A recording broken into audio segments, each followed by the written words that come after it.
بسم اللہ الرحمن الرحیم۔ حضرت محمد صلی اللہ علیہ وسلم اور مدینہ کی یہودی عالم کی کہانی۔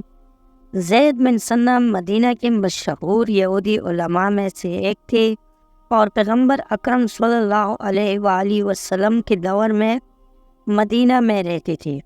ان کے بارے میں درج ذیل قصہ عبداللہ بن سلام رضی اللہ تعالیٰ عنہ نے نقل کیا ہے، جو رسول صلی اللہ علیہ وسلم کے مبارک صحابی تھے۔ عبداللہ بن سلام سے روایت ہے کہ زید بن ثنہ رضی اللہ تعالیٰ عنہ کہتے ہیں کہ ایک مرتبہ رسول صلی اللہ علیہ وسلم نے فرمایا، اللہ نے شہر کے دوسرے لوگوں کی مدد کے لیے زید سے قرض لیا اور اس سے ایک خاص تاریخ کو ادا کرنے کا وعدہ کیا۔ 2-3 دن مقررہ تاریخ سے پہلے زید بن ثنہ رضی اللہ تعالیٰ عنہ رسول صلی اللہ علیہ وسلم کے پاس گئے، جو آپ کے ساتھ تھے۔ ابو بکر، عمر، عثمان رضی اللہ تعالیٰ عنہ اور دوسرے صحابہ کی ایک بڑی تعداد نے نماز جنازہ پڑھائی کے بعد نماز زید بن ثنہ رضی اللہ تعالیٰ عنہ رسول اللہ صلی اللہ علیہ وسلم کے پاس آئے۔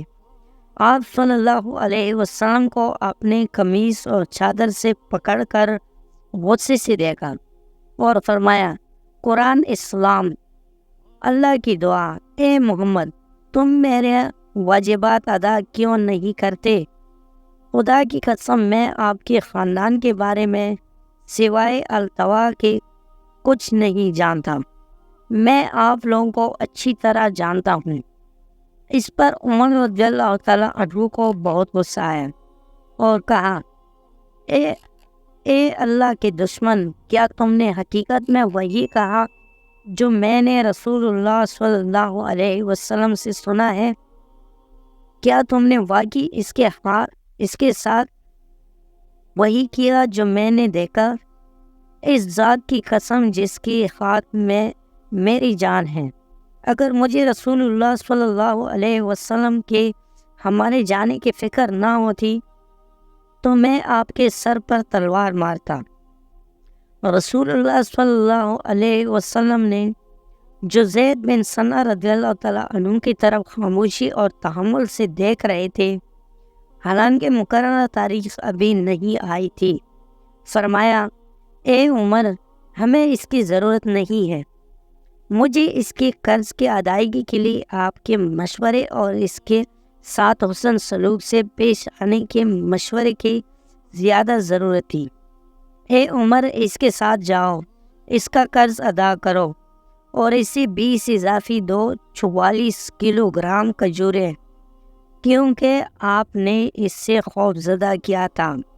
چنانچہ عمر رضی اللہ تعالیٰ عنہ نے زید بن ثنہ رضی اللہ تعالیٰ عنہ کو لے لیا، ان کا قرض ادا کیا اور 20 اضافی دیے صاحب تاریخوں کے۔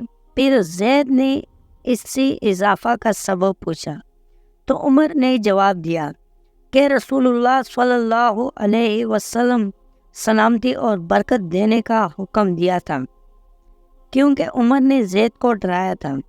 زید کے مطابق اس نے پھر پوچھا، کیا تم مجھے پہچانتے ہو؟ عمر، نہیں، اس نے کہا، میں زید بن ثنہ ہوں، یہودیوں کا عالم۔ عمر نے پوچھا، ہاں وہی، تو پھر کس چیز نے تمہیں رسول اللہ صلی اللہ علیہ وسلم کے ساتھ ایسا سلوک کرنے اور بات کرنے پر مجبور کیا جیسا کہ تم نے کیا تھا؟ عمر نے پوچھا۔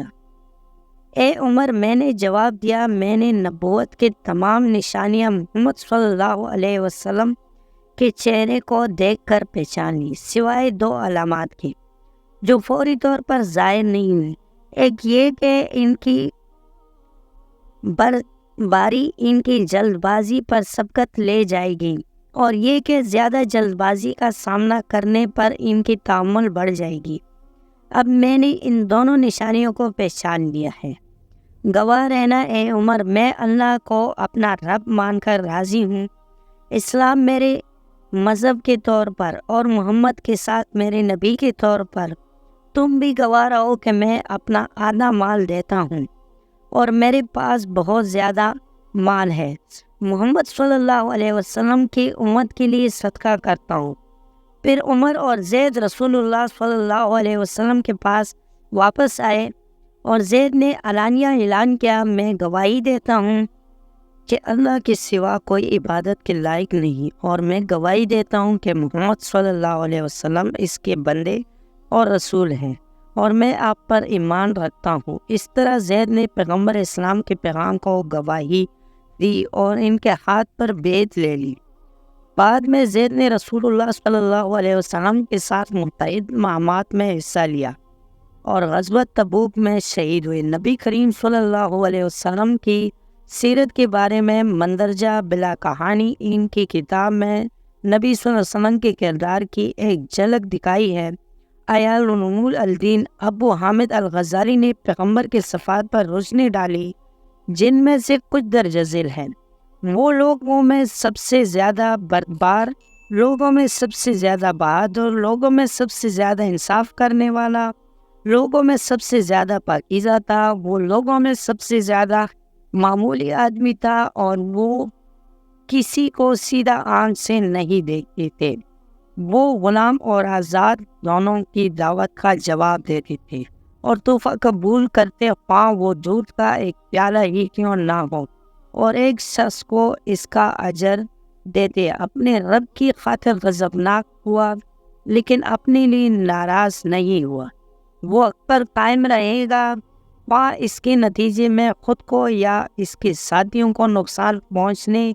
اس نے اپنے بہترین ساتھیوں میں سے ایک کو اس علاقے میں قتل کیا ہوا پایا جہاں یہودی رہتے تھے، لیکن اس نے ان کے ساتھ سختی نہیں کی اور نہ ہی اس سے زیادہ کام کیا جو شریعت میں مقرر ہے۔ وہ کانی کی دعوتیں قبول کرتا، بیماروں کی عیادت کرتا اور جنازوں میں شرکت کرتا۔ وہ مغرور لوگوں میں سب سے زیادہ شائستہ اور خاموش رہنے والے تھے، سب سے زیادہ فصیح و بلاغت کے بغیر سب سے زیادہ خوش مزاج تھے۔ وہ غریبوں کے ساتھ بیٹھ کر کھانا پیش کرتا اور مسکینوں کے ساتھ کھانا کھاتا، نیک لوگوں کی عزت کرتا اور اعلیٰ درجہ کے لوگوں کے ساتھ حسن سلوک کر کے ان کے دلوں کو نرم کرتا۔ اس نے اپنے رشتہ داروں کو ان سے بہتر لوگوں پر ترجیح دیے بغیر رشتہ داری کو برقرار رکھا اور کسی کے ساتھ سختی نہیں کی۔ اس نے معافی مانگنے والوں کی عذر قبول کر لیے ہیں۔ وہ مذاق کرتا تھا لیکن وہ صرف سچ بولتا تھا، اور وہ اونچی آواز میں ہنسے بغیر مسکرا دیتا تھا۔ اس نے اللہ کی رضا کے لیے کوشش کی بغیر یا وہ کام کی بغیر وقت ضائع نہیں کیا جو اپنی بہتری کے لیے ضروری تھا۔